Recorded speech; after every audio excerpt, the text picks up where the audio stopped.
Hi, today we're using two techniques to do a project with t-shirt. We're going to do it tie-dyeing and watermarking. Here's the list of materials needed. The item you'll be dyeing: a fabric dye, a tote, Elmer's blue washable gel glue, a pair of latex or rubber gloves, salt, a large piece of cardboard, rubber bands, markers and a ruler, and plastic table covering, and water. Okay, just a little bit more information on the items that you're going to need to help you make your decision. Um, Whatever the item may be, you need to make sure that it is compatible with the dye that you're going to use. The RIT dye that I'm using today is an all-purpose dye, and it does 100% cotton, the t-shirt, so that's not a problem. But there is some that is not compatible, so you do need to read the dye direction and make sure of the material that you're using. The fabric dyes, there are several out there, different brands, some liquid, some powder. It's going to be up to you, your choice with whatever item, of course, as long as it's compatible with the material. Popular ones I've seen is Dylon, RIT, Tulip, and some of these are better than others. The Dylon has a permanent dye, which is better, and Tulip, which is a lot brighter than the RIT. The RIT is an all-purpose, and it does tend to fade, and it's a dull color. But you can find these at most Walmart, craft stores, fabric stores, wherever, whichever one you prefer. The tub you're going to need to dye in can be anything from the kitchen sink to a bucket, doesn't matter. Elmer's glue. We need the Elmer's washable no-run school glue gel. It has to be the gel, and it's blue. And they say there's another one or two that you can use, that Aleene's craft glues that is a gel, but I'm not sure, so I'm sticking with the Elmer's. Latex or rubber gloves just to keep the color off your hands. The RIT dye I use calls for a cup of salt, so you'll have to read your directions to make sure you don't need to get soda ash or something that goes with your dye. Cardboard to slide in between two pieces of material for the watermarking so the glue doesn't seep through. Rubber bands can be any size. The width of them that will have to do with a certain with the design. Of course, the wider the band, the wider the white marking on your t-shirt. And a plastic table cover. It can be anything from a tablecloth to at the Dollar Tree to garbage bags. Doesn't matter. We're going to get it started, so we need to set some of this stuff aside and get it out of our way. We're going to start with a damp t-shirt. It doesn't need to be wet, just a little bit damp. And you need to remember that wherever you place the glue, that portion will resist the dye. That's the whole point. It's watermark. Get the cardboard or the lid, whichever you're using, to place between the t-shirt and your template. And if you've designed your template with a marker, you'll need to cover it with clear plastic so that it doesn't bleed through to your t-shirt. Place this in between the front and the back, and we're going to line up your design.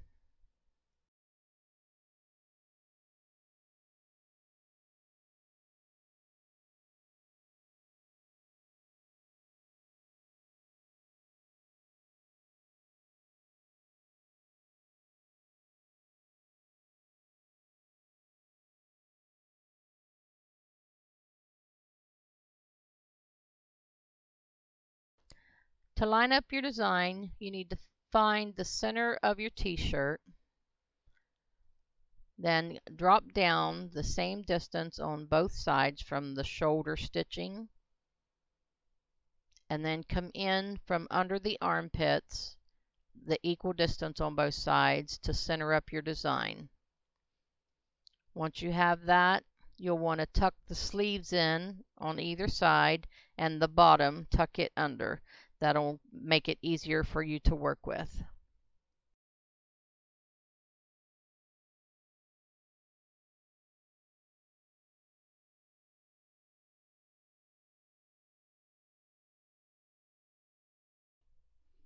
Now take the glue and follow the design, outlining each letter and or pattern until you have it completed. Once you have done them all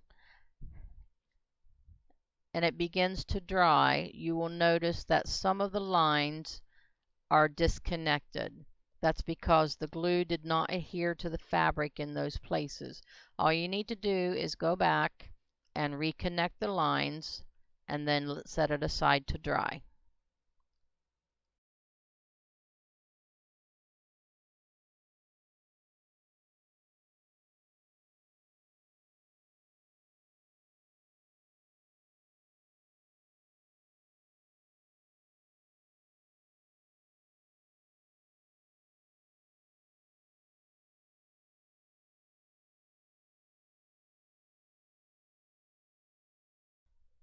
Okay, all of our lines have been reconnected and now they're dried, so we're going to get started with the tie-dye. I'm going to turn the t-shirt over and begin.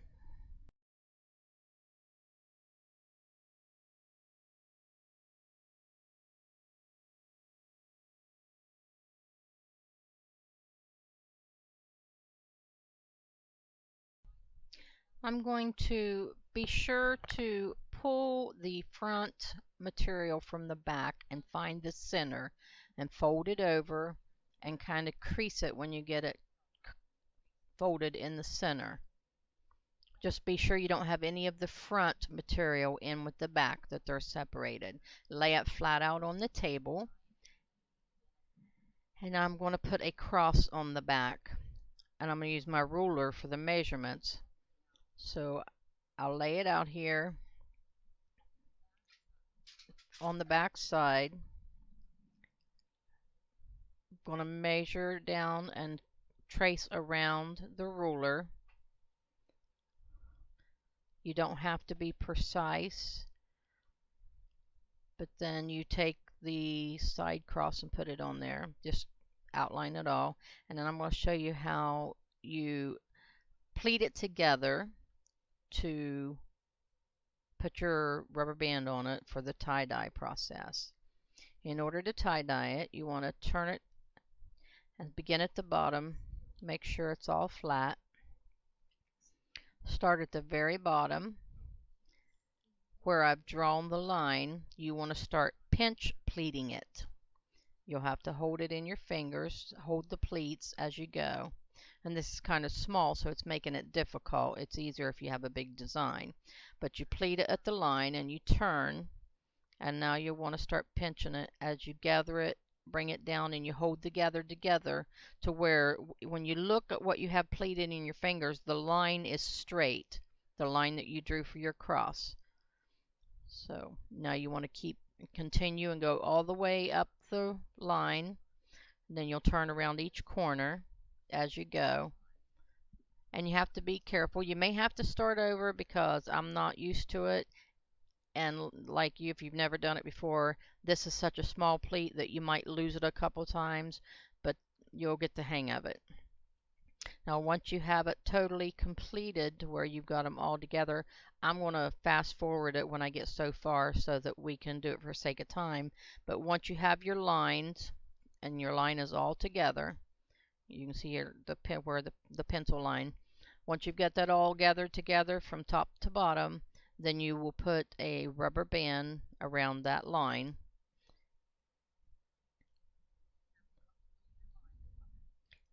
You'll secure it with this rubber band, and that where that band is, it will be white when you go to do your tie-dye.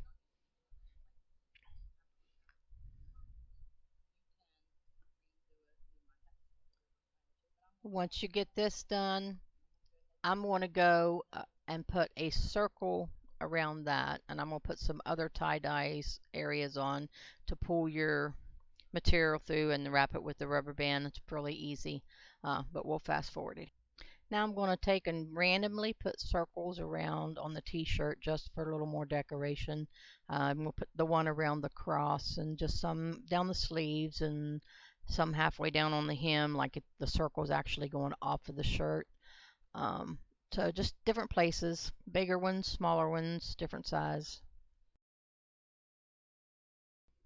Okay, now that we've got this completed, we're going to get the tie-dye ready.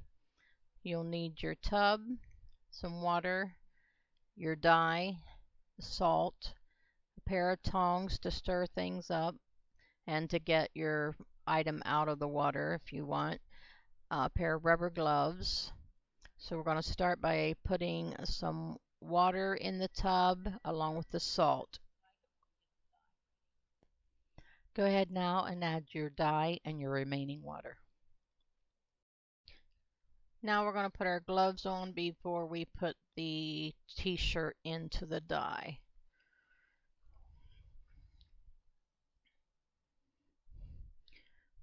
Place it down in the dye and make sure it's all submerged in the dye. And then you're going to leave it. Let it set for, depends on how dark you want the item, the depth of color. You can leave it on up to half hour, your preference.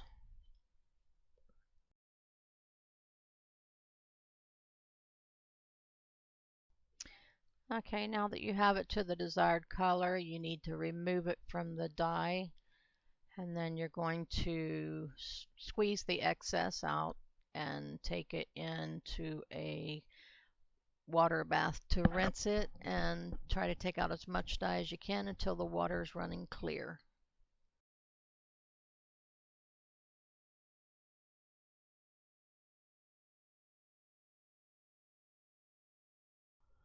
As you can see here, my hands are beginning to turn blue, so I should have left my gloves on throughout this process. And also now we need to remove the rubber bands. Be sure you get them and set them aside so that they don't go down your drain.